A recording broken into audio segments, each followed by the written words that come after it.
Lanjut, jadi untuk pembahasan kita hari ini yaitu pembahasan TO, SBMPTN, Geografi. Jadi untuk mapel geografi dimulai dari nomor 16 sampai nomor 30 ya. Jadi kita bahas dulu untuk nomor pertama yaitu nomor 16. Jadi untuk nomor 16 di sini kita simak jika ada wacana nanti kita baca dulu soalnya ya untuk lebih memahami arah soalnya kemana. Jadi ketika kita membaca wacana kita jadi lebih paham.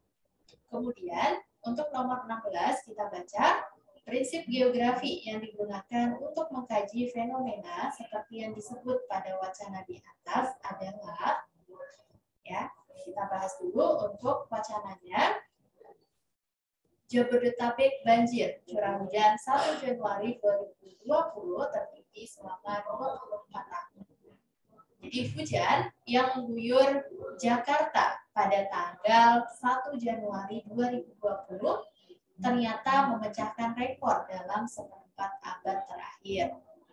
Curah hujan yang terjadi pada awal tahun 2020 tersebut adalah yang tertinggi sejak tahun 1996.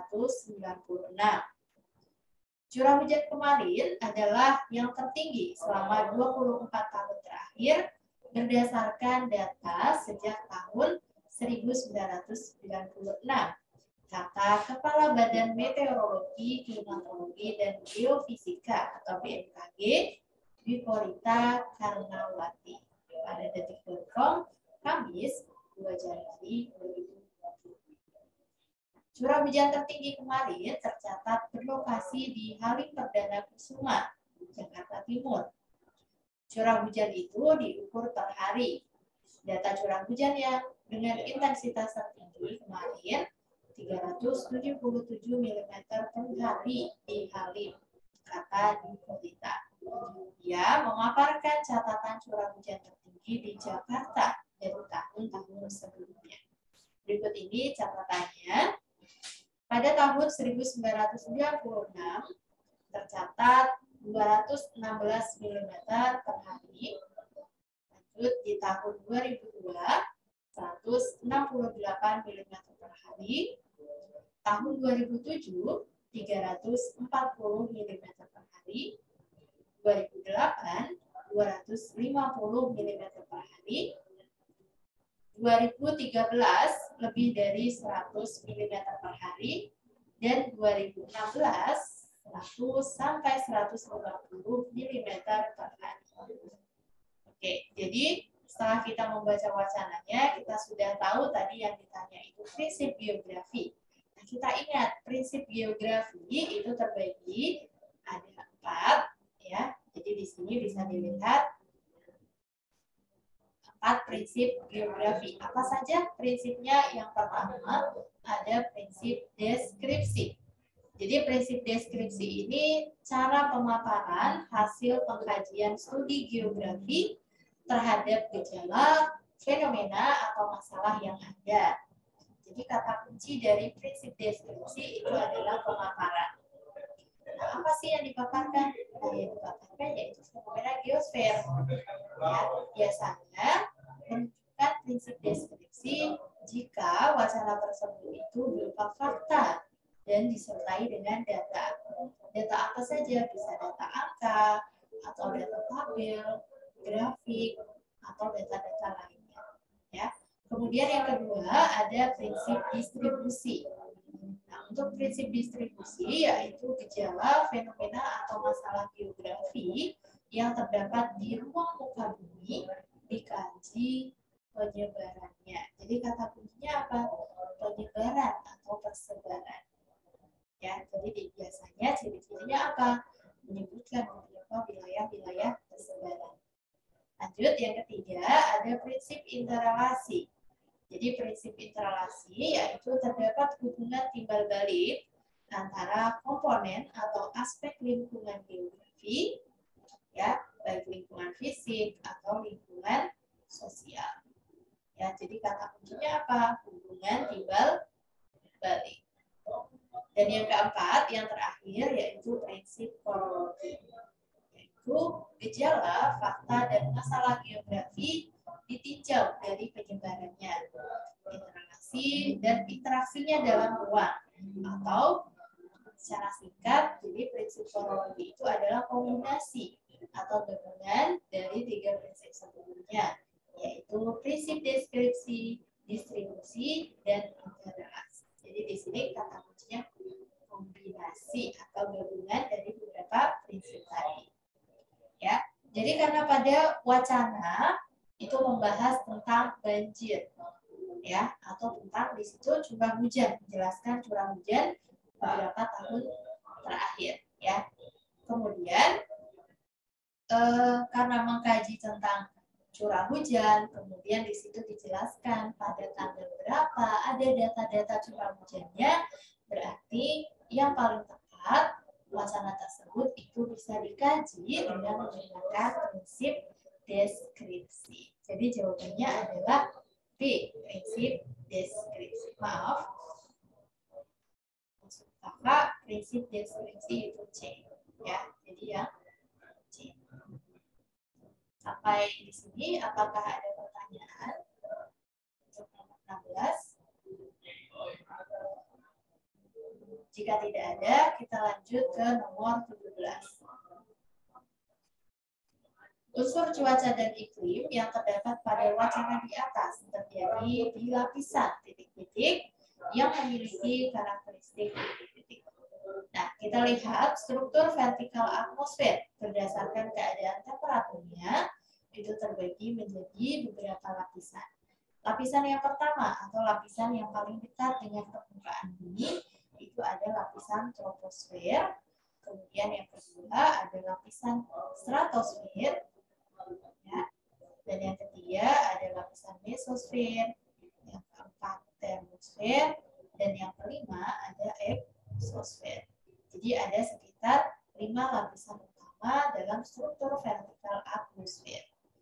Kemudian setiap lapisan-lapisan ini punya karakteristiknya masing-masing.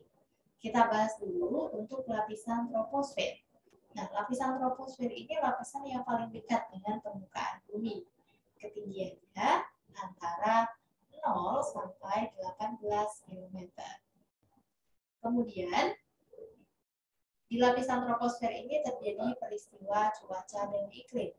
Contohnya apa? Terjadi peristiwa pembentukan awan atau kondensasi, kemudian terjadi hujan atau presipitasi, terbentuknya pelangi, kemudian terbentuknya halo, ya, atau yang lain. Jadi unsur-unsur cuaca dan iklim itu terjadi pada lapisan troposfer, ya. Kemudian di lapisan yang kedua yaitu lapisan stratosfer.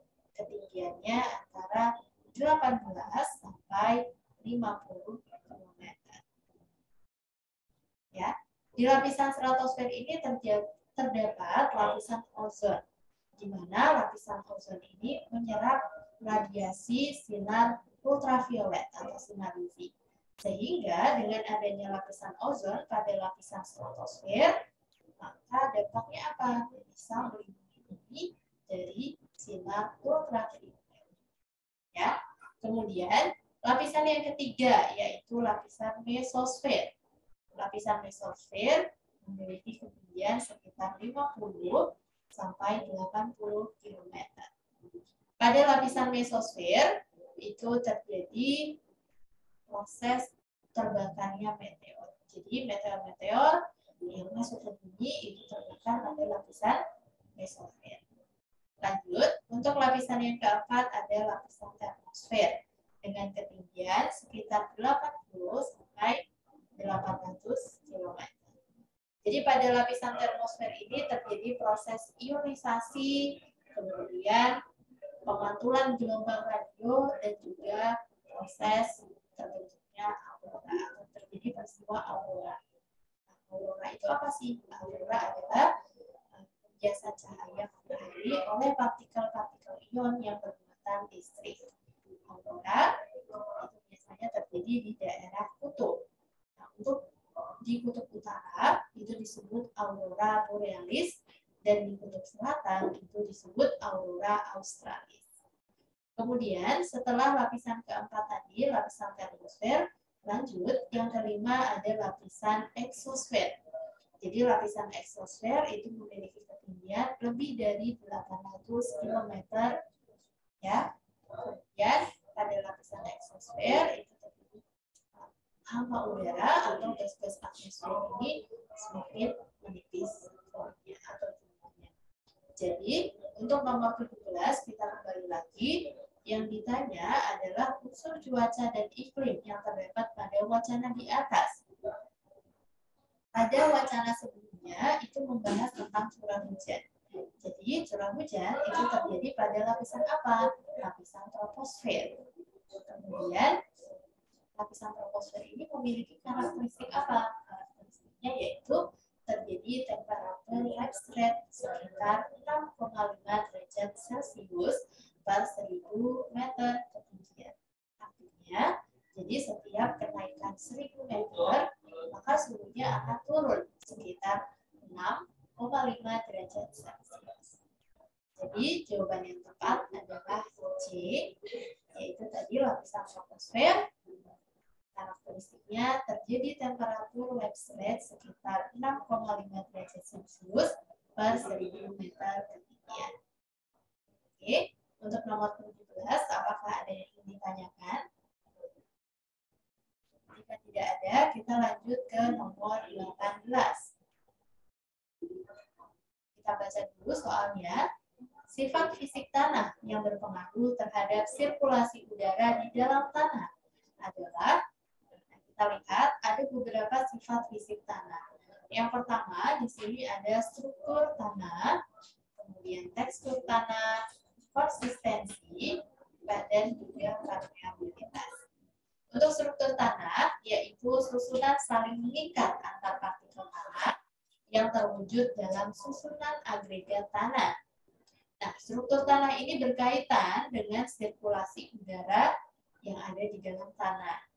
Jadi tanah dengan struktur baik, yaitu struktur granuler dan struktur lemah.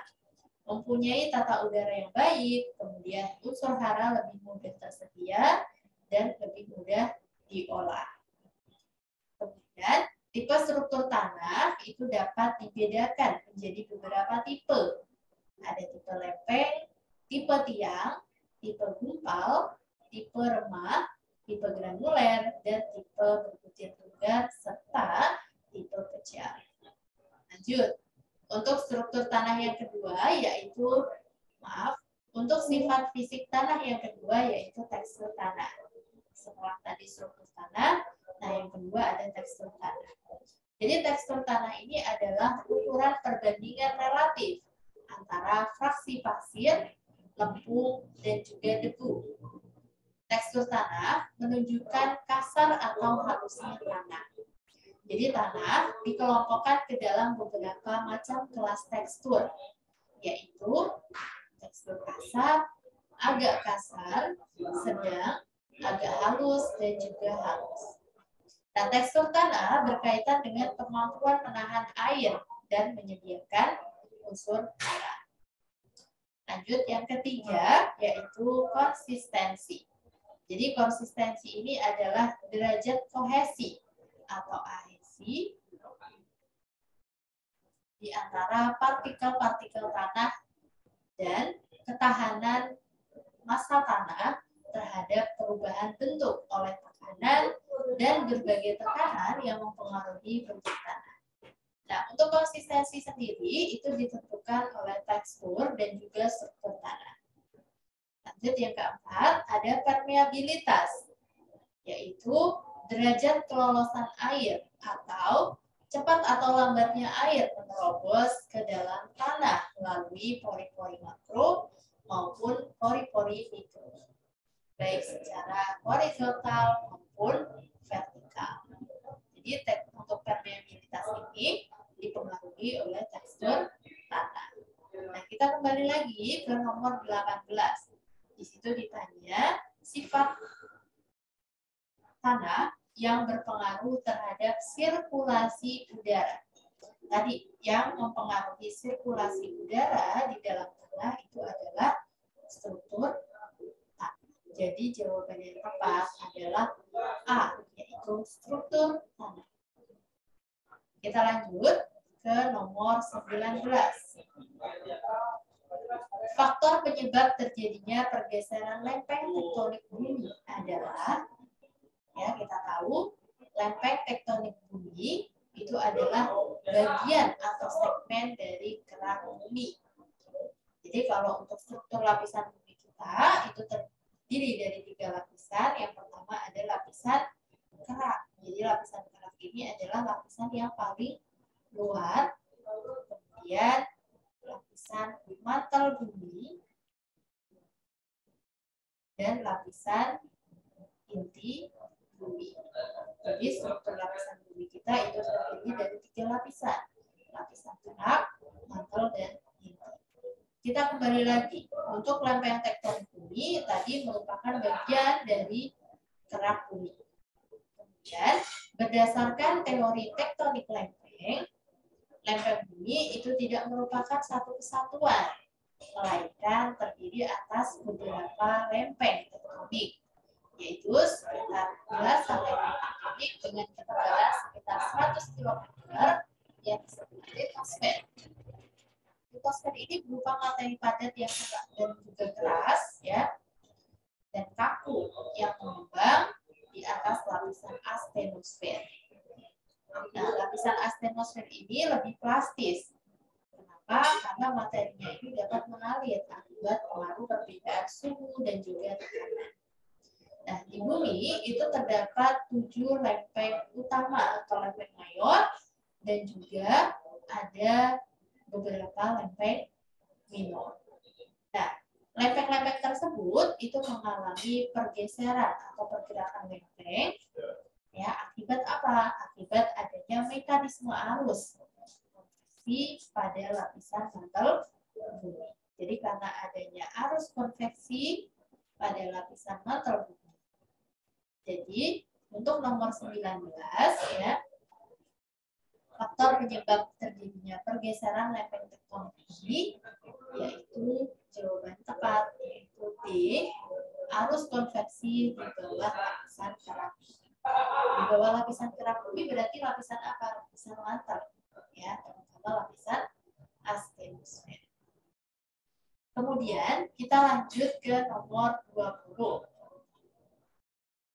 Dalam siklus manajemen bencana, sosialisasi untuk mengurangi resiko akibat bencana merupakan kegiatan, ya. Jadi dalam siklus manajemen bencana, sosialisasi untuk mengurangi resiko akibat terjadinya bencana merupakan kegiatan mitigasi, ya.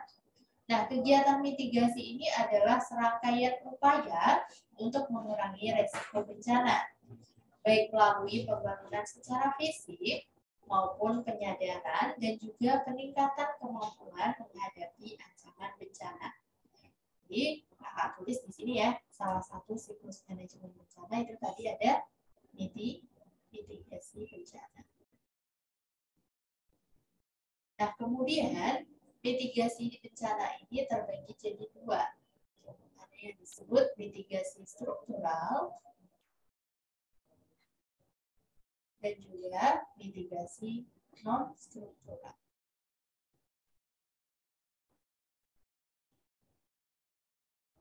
Untuk mitigasi struktural, jadi upaya mengurangi resiko bencananya dengan cara apa? Dengan cara pembangunan fisik. Contoh, untuk mengurangi resiko bencana banjir, maka upaya yang kita lakukan, misal kita membuat daerah lubang biopori atau daerah resapan air. Berarti itu termasuk kegiatan mitigasi bencana struktural. Kenapa? Karena upayanya itu lebih ke pembangunan secara fisik dengan pendekatan teknologi. Sedangkan untuk mitigasi non struktural dilakukan penyadaran atau peningkatan kemampuan menghadapi bencana. Jadi kalau untuk non struktural ini dampaknya lebih ke pengetahuan masyarakatnya.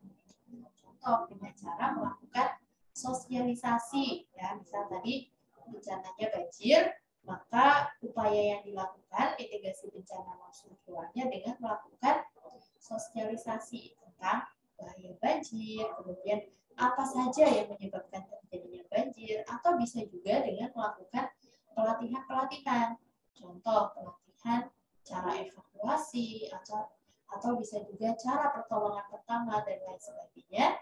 Nah, maka di situ kan terjadi penyadaran atau peningkatan kemampuan seseorang atau di sini penduduk ini untuk menghadapi bencana tersebut. Jadi itu termasuk upaya non struktural. Jadi bisa dibedakan ya antara mitigasi bencana struktural dan non struktural.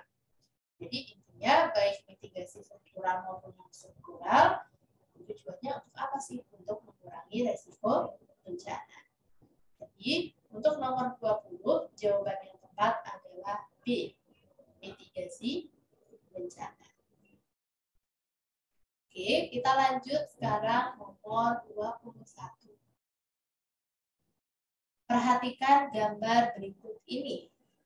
Jika pada suatu wilayah ditemukan pola aliran sungai seperti pada gambar nomor 4 dan nomor 5, morfologi yang mungkin dijumpai pada wilayah tersebut adalah, nah kita lihat dulu untuk pola aliran sungai yang sudah kakak tampilkan di sini. Pola aliran sungai salah satunya ada pola dendritik.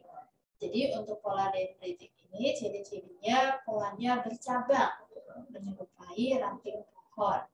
Jadi untuk pola dendritik itu biasanya terdapat di daerah dataran rendah atau di daerah yang homogen ataupun seragam.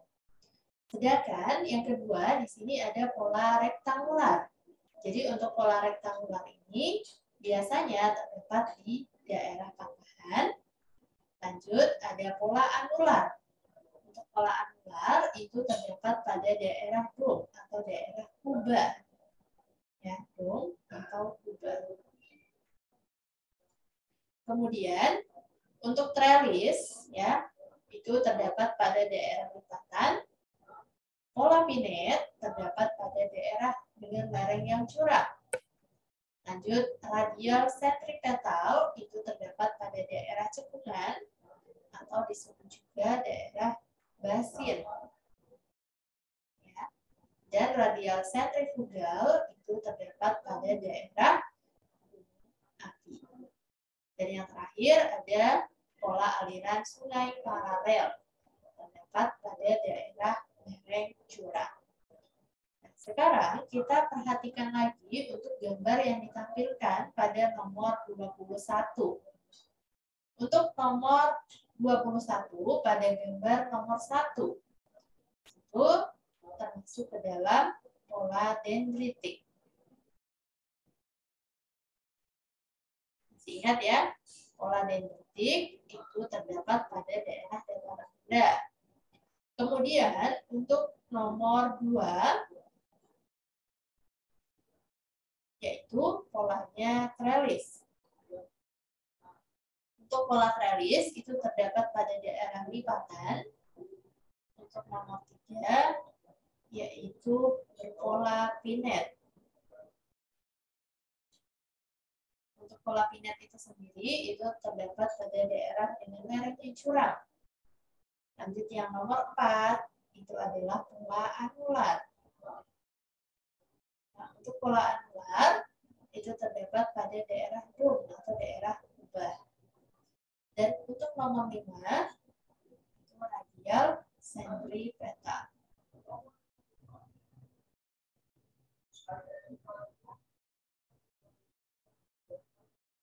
Ya, radial sentripetal itu pada daerah cekungan.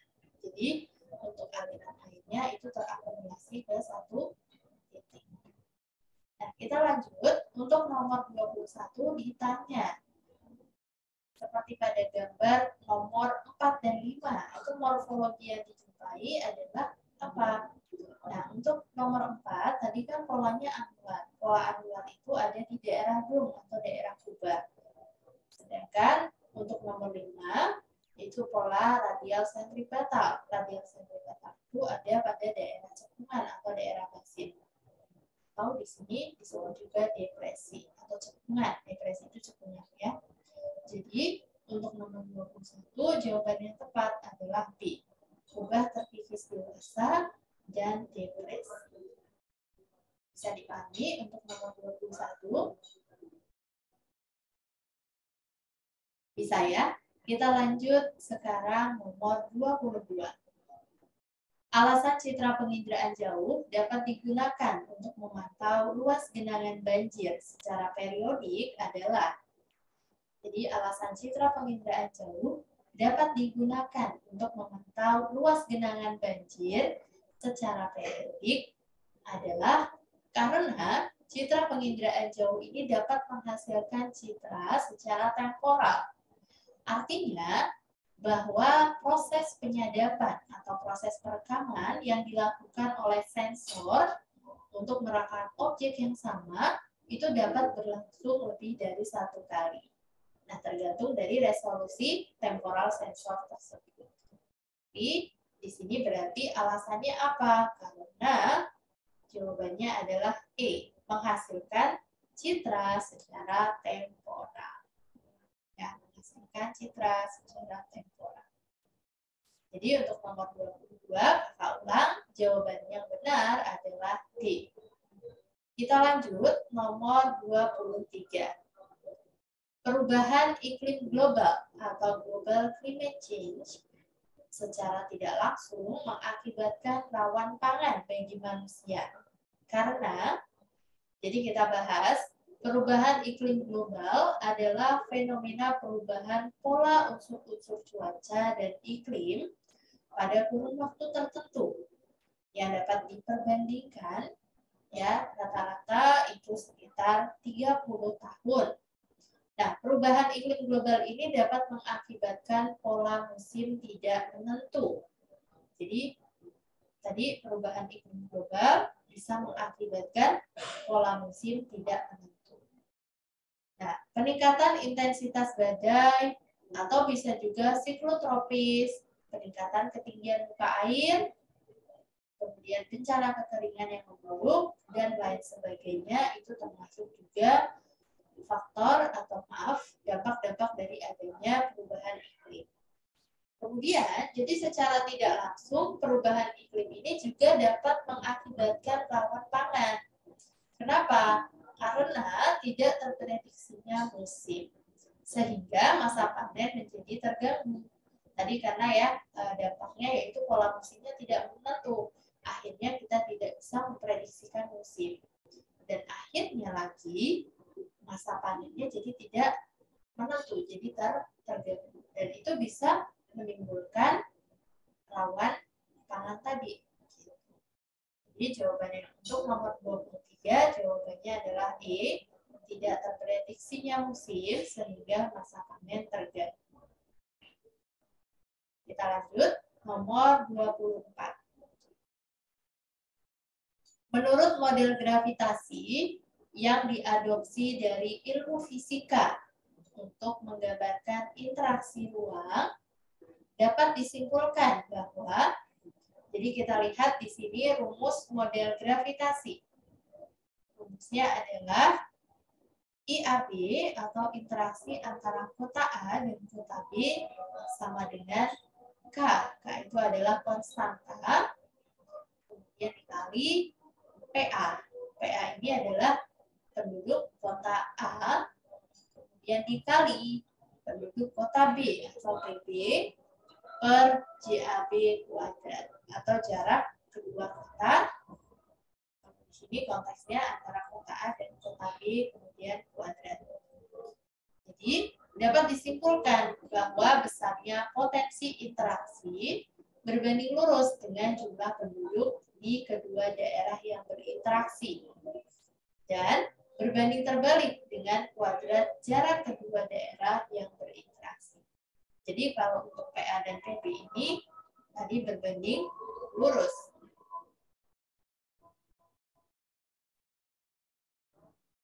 Jadi kalau jumlah penduduknya makin banyak, maka kekuatan interaksinya juga makin tinggi. Ataupun sebaliknya, kalau jumlah penduduknya makin rendah, maka kekuatan interaksinya juga makin rendah. Kemudian untuk JAB kuadrat itu berbanding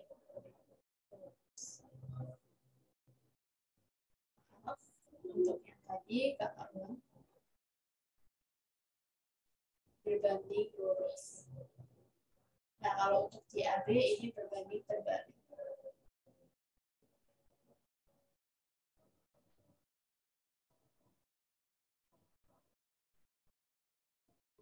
ya. Jadi jawaban yang tepat untuk nomor 24 adalah E. Besarnya potensi interaksi berbanding lurus dengan jumlah penduduk di kedua daerah yang berinteraksi. Lanjut, untuk nomor 24, apakah ada yang ingin ditanyakan? Jika tidak ada, kita lanjut lagi ke nomor 25. Perhatikan zoogeographic region berikut ini. Fauna-fauna yang terdapat di region E terhenti penyebarannya sehingga ke region F atau hingga ke region F. Karena dapat sawar, karena terdapat sawar pupa. Nah, kita lihat dulu untuk zoogeographic di dunia atau pembagian fauna di dunia menurut Welles ada terdapat 6 kawasan fauna. Untuk wilayah Amerika bagian utara itu disebut fauna nearktik, Amerika bagian selatan disebut neotropikal, untuk benua Eropa disebut palearktik, benua Afrika disebut Ethiopian, kemudian benua Asia itu disebut oriental atau asiatis, dan benua Australia itu disebut Australian. Jadi, menurut Welles ada 6 wilayah fauna di dunia. Kemudian, di soal nomor 25 ditanya bahwa region E ini persebaran faunanya terhenti. Karena terhenti hingga ke region F. Karena apa? Karena ada sawar. Sawar itu apa sih? Sawar itu pembatas atau penghalang yang menyebabkan fauna ini tidak bisa menyebar ke wilayah lain. Nah, kenapa fauna E tidak bisa menyebar ke wilayah F? Karena kalau kita lihat, untuk fauna E itu adalah fauna oriental. Sedangkan fauna F itu Australia. Fauna oriental itu tidak bisa menyebar ke fauna oriental tidak bisa menyebar ke fauna Australia disebabkan karena adanya Palung Makassar. Jadi Palung Makassar ini secara geomorfologis merupakan daerah depresi atau daerah cekungan yang sangat dalam yang dapat menyebabkan fauna di region asiatis atau region oriental tidak dapat bermigrasi atau berpindah tempat ke daerah-daerah di region Australis atau Australia.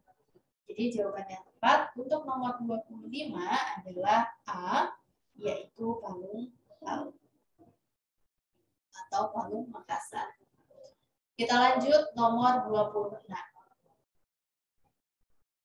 Pada peta A, persawahan dibedakan atas jenis sawah irigasi dan sawah tada hujan. Pada peta B, sawah tada hujan dibedakan berdasarkan jenis tanamannya. Nah, hal ini berarti, nah kita lihat dari pernyataan pada nomor 26 dapat kita simpulkan. Yang pertama, skala pada peta A lebih kecil dibandingkan skala pada peta B. Atau skala pada peta B lebih besar dibandingkan pada peta A. Kemudian kesimpulan yang kedua yaitu kenampakan objek pada peta A itu lebih umum atau kurang detail ataupun kurang rinci dibandingkan pada peta B, atau kenampakan objek pada peta B lebih detail dibanding dengan peta A. Dan yang ketiga kesimpulannya yaitu kenampakan cakupan wilayah pada peta A lebih luas dibandingkan pada peta B, atau kenampakan cakupan wilayah pada peta B lebih sempit dibandingkan pada peta A. Jadi untuk nomor 26 jawaban yang tepat adalah A, yaitu skala peta A lebih kecil dibandingkan pada skala peta B. Untuk nomor 26, apakah ada pertanyaan? Jika tidak ada, kita lanjut ke nomor 27. Perairan laut di wilayah Indonesia bagian barat pada umumnya memiliki salinitas yang rendah dibandingkan dengan wilayah di Indonesia bagian timur.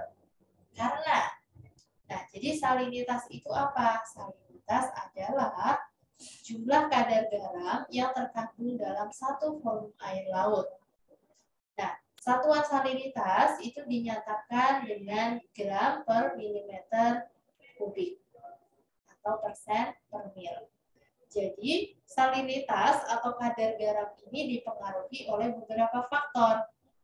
Faktor yang pertama yaitu penguapan, faktor yang kedua yaitu penambahan air tawar. Untuk faktor yang pertama, faktor penguapan, kita bahas terlebih dahulu. Jadi, penguapan itu berbanding lurus dengan salinitas. Atau dengan kata lain, ketika penguapannya tinggi, maka salinitasnya pun akan tinggi. Dan sebaliknya, ketika penguapannya rendah, maka salinitasnya juga akan rendah. Selain salinitas, faktor yang mempengaruhi, selain penguapan, faktor yang mempengaruhi salinitas yaitu penambahan air tawar. Jadi air ini bisa melalui air sungai, air hujan ataupun es, dan juga gletser. Kemudian, ketika penambahan air tawarnya tinggi, maka salinitas menjadi rendah. Dan sebaliknya, ketika penambahan airnya itu sedikit atau rendah, maka salinitasnya justru akan tinggi. Jadi kakak ulang ya, untuk penguapan itu berbanding lurus, untuk penambahan air tawar itu berbanding terbalik. Jadi dengan demikian, berdasarkan teori yang dapat disimpulkan bahwa perairan laut di wilayah Indonesia bagian barat itu umumnya mempunyai salinitas yang lebih rendah dibandingkan dengan wilayah Indonesia bagian timur. Kenapa? Karena untuk wilayah Indonesia bagian barat itu memiliki curah hujan yang tinggi. Sedangkan untuk wilayah Indonesia bagian timur itu memiliki curah hujan yang rendah. Jadi kalau curah hujan tadi ya berbanding terbalik. Jadi untuk nomor 27 jawaban yang tepat adalah A. Semakin ke arah Indonesia bagian barat, curah hujan semakin tinggi. Kita lanjut, nomor 28.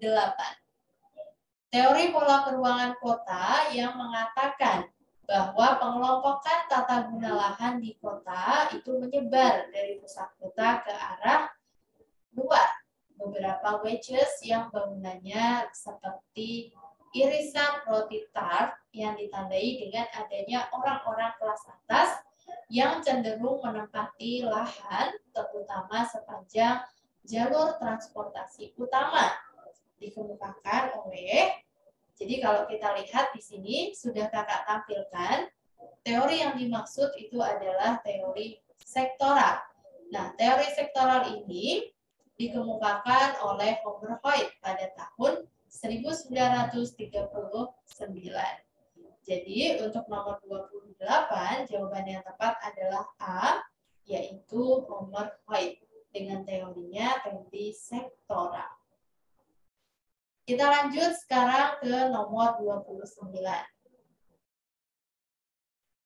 Kondisi geografis Indonesia yang mendukung persediaan energi alternatif OTEC, yaitu jadi konversi energi thermal lautan atau disebut juga Ocean Thermal Energy Conversion atau disingkat OTEC, merupakan metode untuk menghasilkan energi listrik menggunakan perbedaan temperatur. Jadi kata kuncinya untuk OTEC ini adalah memanfaatkan perbedaan temperatur. Nah, perbedaan temperatur yang berbeda tadi itu yang ada di laut itu bisa menjalankan mesin kalor. Seperti pada umumnya, mesin kalor itu efisiensi dan energinya besar dihasilkan oleh perbedaan temperatur yang paling besar.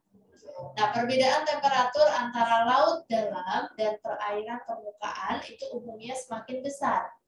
jika berada di dekat ekuator. Nah, karena negara kita ini termasuk negara dengan lokasi atau letaknya itu dekat dengan ekuator, maka kita sangat memungkinkan untuk mengembangkan energi ocean thermal energy tadi, atau disebut juga OTEC. Jadi jawaban yang tepat nomor 29 adalah E, yaitu Indonesia memiliki kondisi laut dengan amplitudo suhu permukaan dengan laut yang dalam tinggi. Kemudian, terakhir, untuk nomor 30. Jika pada suatu wilayah ditemukan tempat pusat yang memiliki ciri dapat melayani masing-masing sepertiga bagian dari wilayah hinterlandnya. Tempat pusat tersebut memiliki hierarki. Nah, kita lihat, jadi teori tempat pusat atau Central Place Theory itu dikemukakan oleh tokoh yang bernama Walter Christaller pada tahun 1933. Jadi menurut Christaller, nanti dia membagi beberapa teori-teori tempat pusat. Ada yang disebut K3. K3 ini adalah asas pasar optimum. Kita tulis untuk K3 itu asas pasar.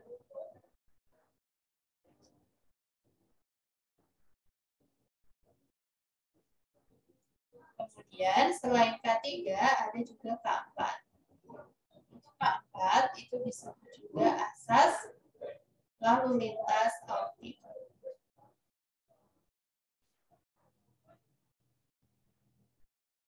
Dan yang ketiga atau yang terakhir itu ada asas yang berhierarki tujuh, yaitu asas administrasi optimum.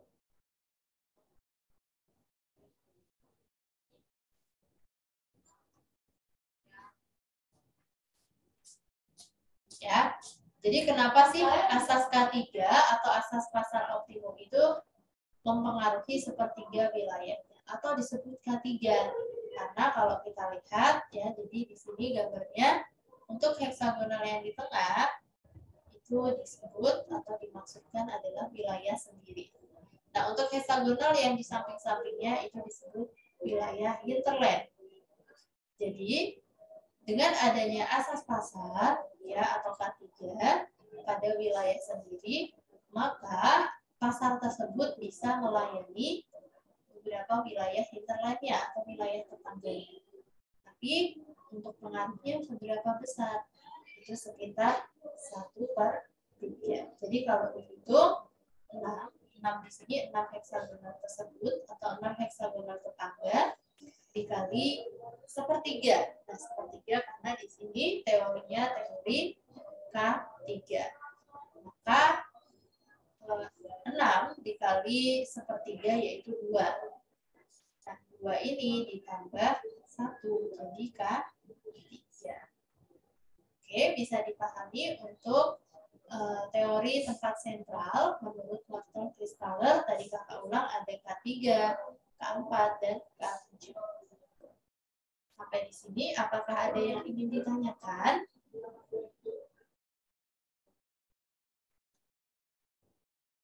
Bagaimana yang lain?